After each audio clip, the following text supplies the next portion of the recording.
Hello friends, ఈరోజు నేను పెసరపప్పు పచ్చి మామిడికాయతో పచ్చడి చేసుకుంటున్నాను.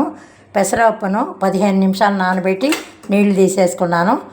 పచ్చి మామిడికాయ కొంచెం పండినట్టుంది కానీ ఇది పుల్లటి వాసన వస్తుంది, పుల్లగానే ఉంది.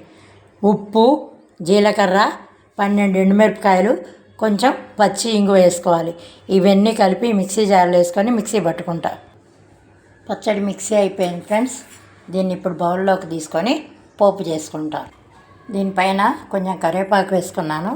నూనె పెట్టుకొని ఇందులో మినపప్పు, ఆవాలు, జీలకర్ర, కొద్దిగా